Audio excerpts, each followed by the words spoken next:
Okay, so you want to own a medieval prison. Picture the moment a new prisoner arrives at your gate, hands still bound, and you greet him not with a cell number, but with a price list. Pay this much, and the irons come off, or at least the heavy ones get swapped for lighter ones. Pay this much for a bed instead of the stone floor. Pay this much for food, because nobody's feeding him for free, you included. And here's the detail that should stop you cold. Months later, when a judge finally looks at his case and declares him innocent, the gate still doesn't open. Not until he pays you. Every day he's spent in your custody, guilty of nothing, has been quietly running up a bill, and until that bill is settled, the verdict is just a piece of paper. An innocent man with empty pockets could sit behind your walls longer than a guilty one who knew how to pay his way out. That isn't a flaw in the system. For the person running the prison, that was the system. Forget everything the word prison makes you picture, because almost none of it applies here. This isn't a state-funded institution with salaried staff and a punishment schedule handed down by the crown. For most of the Middle Ages across most of Europe, a prison was something closer to a business franchise, bought, inherited, or leased, run for profit by a private operator whose income depended entirely on how much he could extract from the people he was holding. Let's build that business from the ground up, because the real story is stranger and considerably more calculated than the dungeon fantasy. Start with the single biggest misconception, because getting this wrong changes everything about how you'd run the place. Medieval prisons, for most of this period, were not built to punish people. Punishment was corporal or capital, flogging, branding, mutilation, hanging, over and done in an afternoon. What a prison actually held were two kinds of people: those awaiting trial, sometimes for years, and debtors, people who owed money and were locked up specifically to pressure them or their families into paying. That second category is the one worth paying attention to, because it's where the real business model was born. A debtor's prison isn't holding a dangerous man off the streets, it's holding a paying customer hostage until his relatives, his creditors, or his own stubborn pride cracks and the money appears. Now, how do you actually get into this business? In most of medieval Europe, the office of jailer wasn't a government job with a government salary. It was granted, sold, or leased, and whoever held it was expected to make his living out of the prisoners themselves. In northern England, the earliest recorded purpose-built prison anywhere in the country wasn't built by a king. It was built in 1330 by William Melton, the Archbishop of York, at a town called Hexham, and the reason is almost embarrassingly transparent once you read it plainly. Every fine collected in that territory was owed to the Archbishop, and it made obvious sense to build his own jail to enforce and collect on them himself. A prison, to a medieval lord, wasn't an expense. It was a debt collection tool that also happened to double as a revenue stream, because a lord's own jailer could farm the fees straight off the men his own courts had just fined. York itself shows you exactly what a good inheritance this could be. Alongside its regular civic jail, the city ran a specialized prison for anyone who'd broken the strict laws governing the royal forest. Poaching a deer, cutting timber without license, and control of that entire operation belonged, by hereditary right, to whoever held the office of the king's larderer, the man responsible for keeping the royal household supplied with meat whenever the king came to town. The first larderer on record took up the post in 1135. His descendants, most of them also named David, held the same combined office of larderer and forest jail keeper for roughly 300 years, into the 15th century, one family passing down the right to feed the king and imprison his poachers as a single hereditary business, generation after generation. That's not a government appointment in any sense a modern reader would recognize. That's a family firm. Further south, in Florence, the earlier city prisons worked on an even more direct commercial footing. By 1289, a man named Bandino di Tebelducci was leasing the city's prisons outright, running them as his own concession, before the city eventually decided the arrangement was too valuable to leave in private hands and took direct control instead. Either way, whether you're a private lessee, a hereditary office holder, or a lord's appointed servant, the message is the same. Nobody above you is footing the bill for your prisoner's bread. You are, and you're expected to get it back. So here's your actual balance sheet, and it starts the moment a new prisoner walks through your gate. First comes what English sources call garnish, an entry fee charged before he's allowed anywhere near basic comfort, access to a fire, a place to cook, sometimes even clean water. Then, if he arrived in irons, comes easement, a fee to have his shackles swapped for something lighter, or removed altogether if he can pay enough. Chamber rent follows if he wants a private room instead of the common cell, and food and drink come at a price on top of everything else,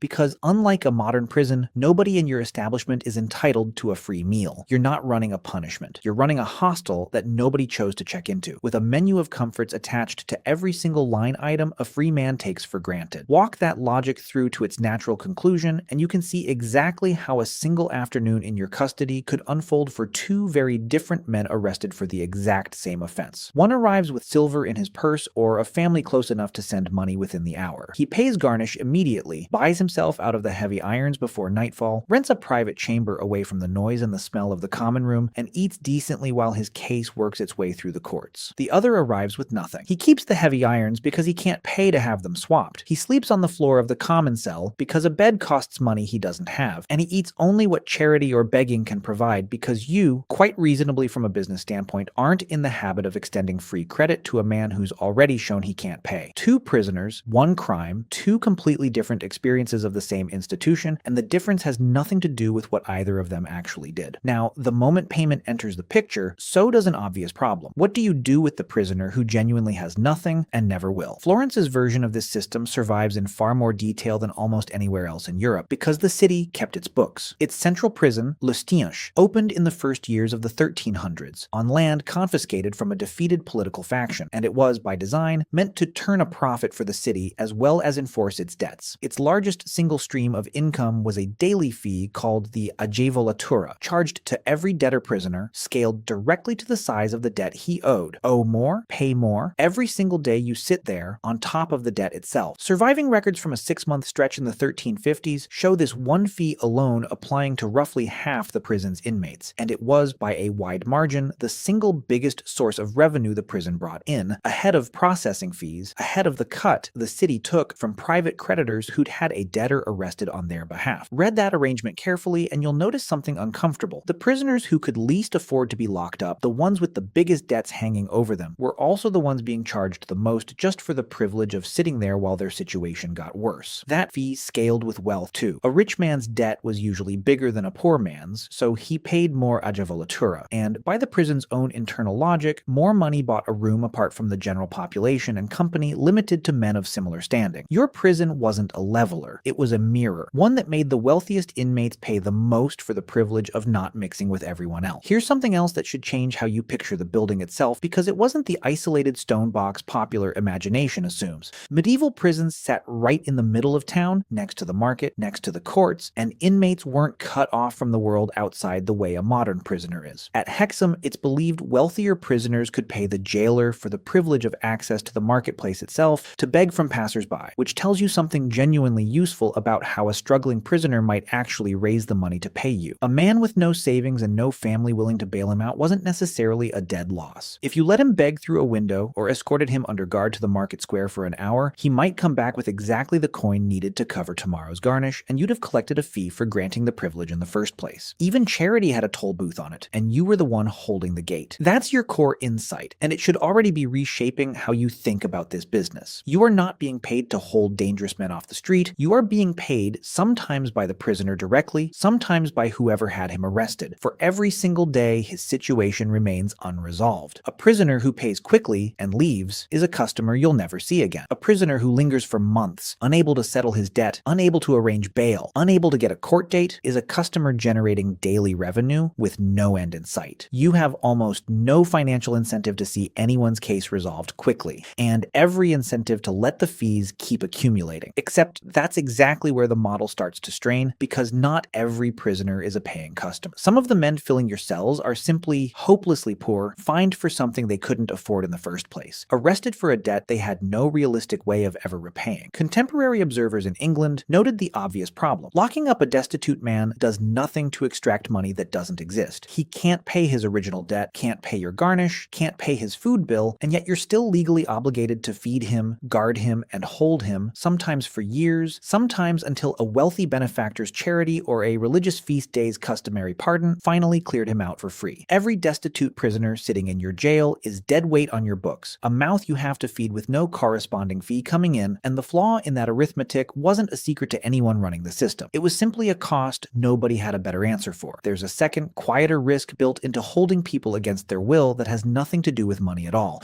They'd rather not be there, and every one of them is looking for a way out that doesn't involve your fee schedule. A jailer's job wasn't only bookkeeping, it was custody, day and night. And a single successful escape didn't just cost you a paying customer walking out without settling his bill. Depending on who that prisoner was and why he'd been arrested, it could cost you your own office, your own liberty, or worse, since a jailer who let a debtor slip away could in some jurisdictions be held personally responsible for the very debt the escaped man still owed. You weren't just his landlord. In the eyes of the law, you were increasingly his guarantor. And then there's the risk that has nothing to do with any individual prisoner's ability to pay or his desire to run, and everything to do with the fact that your business is a fixed building holding people who, by definition, cannot get themselves to safety without your say-so. In 1333, Florence flooded catastrophically, water rising through the city so fast that residents were reportedly leaping between rooftops to escape it, and the noise of the disaster, according to the chronicler who lived through it, was loud enough to drown out the thunder itself. Listincha's prisoners had no rooftop of their own to climb to, unless you gave them one. As the water pushed in against the compound's walls, your wardens made the call to open the gates so the flood wouldn't kill everyone inside, and the overwhelming majority survived. But in the chaos of that evacuation, a handful of prisoners simply climbed the walls and kept going, gone the moment the door was opened for their own safety. It's the starkest possible illustration of what this business actually is underneath the fee schedule. You are holding human beings who cannot reach safety without you deciding to let them. And every disaster that hits your town forces your hand one way or another, with your own liability, morale, if not always legal, sitting squarely on your shoulders. Now go back to the detail that opened this whole story, because it's the sharpest edge this business model ever had, and it's worth understanding exactly how it worked. Trial itself cost money to arrange and could take an extraordinarily long time. Records from the prison at York describe men waiting as long as 10 years simply for their case to be heard, all the while owing rent for their cell and payment for their food, the bill climbing every single day regardless of guilt or innocence. And even once a verdict finally arrived, even a verdict of not guilty, the prisoner still owed you whatever fees had accumulated during his stay, and in a great many recorded cases, the jailer simply would not open the gate until that final bill was paid in full. Being found innocent didn't automatically make you a free man. It just meant the court had stopped charging you with a crime. Your jailer was still owed his money, and if you or your family couldn't produce it, the state's own justice system had already delivered its verdict while you remained, quite literally, a prisoner of your own unpaid invoice. You'd think a system this openly extractive would collapse quickly. A war, a plague, a single bad decade that wipes it out. This one didn't. This is the part that should genuinely surprise you. The fee-funded medieval jail didn't get replaced within a generation or even a century. It survived, almost entirely unchanged in its basic structure. Garnish on arrival, fees for comfort, payment demanded before release for well over 500 years. The Fleet Prison in London, infamous by the 18th century for exactly this kind of abuse, traces its own origins back to the 12th century, meaning the same basic business model that built your medieval jail was still running, on largely the same principles. Generations after the Middle Ages had technically ended. A parliamentary investigation into England's prisons in 1729 documented instruments of coercion still being used to extract garnish payments from new arrivals 600 years, give or take, after Listinch first started charging debtors by the day. It never depended on conquest, trade routes, or a king's favor holding steady. It only ever depended on one thing continuing to be true, that somewhere, always, there would be people who could not leave until they paid. So who actually got rich running this business? Across the 5 or 6 centuries it worked. Rarely the small town jailer scraping garnish off a handful of debtors at a time, because that kind of operation barely covered its own overhead once you'd fed the destitute prisoners nobody else would take. The real money sat with whoever controlled the office itself rather than whoever worked it day to day. An archbishop who owned the fines of an entire territory, and therefore owned the jail collecting them, converted a legal right into a permanent, compounding revenue stream that outlasted his own lifetime and passed to whoever held his office next. A family who inherited a hereditary jailership, the way York's larderers inherited their forest prison for 3 centuries, turned imprisonment into exactly what a landed estate was for anyone else. A fixed asset generating steady income across generations with almost no capital risk once the building itself was paid for. And a city like Florence, once it worked out that leasing prisons to private operators like Bandino di Tebelducci was leaving money on the table, simply cut out the middleman and ran the operation itself, keeping every soldo of a gevolatura that had previously gone to a private lessee's pocket. The pattern is the same one this channel keeps finding in business after business, era after era. The money concentrates at the level of ownership and legal right, not at the level of daily labor, and a prison was no exception just because its inventory happened to be people rather than cattle or cargo. What finally killed it wasn't a single dramatic collapse. It was reform, slow and deliberate, arriving centuries later than you might expect. Starting in the 1770s, a prison reformer named John Howard toured England's jails and published exactly what he found: starving inmates, corrupt fee schedules, men held indefinitely for debts smaller than what their imprisonment had already cost. His advocacy helped push through the Discharged Prisoners Act of 1774, which targeted the exact abuse this story opened with. It abolished the fees charged to acquitted and discharged prisoners, paying jailers out of public funds instead, so an innocent man's release no longer depended on his ability to settle a bill. It was a start, not an ending. Local magistrates were slow to actually enforce it, and every other fee in the system, garnish, easement, chamber rent, kept right on being charged. It still took until 1815, an act of parliament finally abolishing jail fees altogether, before the business model this whole video has been describing was formally, legally ended in England. 600 years roughly from Listincia's first agevolatura payment to the law that finally said a person's freedom could no longer come with a bill attached. So here's the final accounting, and it's worth being precise about what this business actually was, because prison is the wrong word for it in almost every sense a modern viewer would assume. You were never really in the business of holding dangerous people. Most of your customers hadn't been convicted of anything at all, and a meaningful share of them were there simply because they owed somebody money they didn't have. What you were actually running was a captive hospitality business with a subscription model. Nobody agreed to join, charging for every comfort a free person takes for granted, and charging most of all, and most reliably, for the one thing every single prisoner wanted more than anything else: to leave. Guilt or innocence barely mattered to your bottom line. What mattered was whether the person in front of you could pay, and if he couldn't, the state's justice system and your own private ledger quietly become the same document, with your signature the only one required to set a free man free.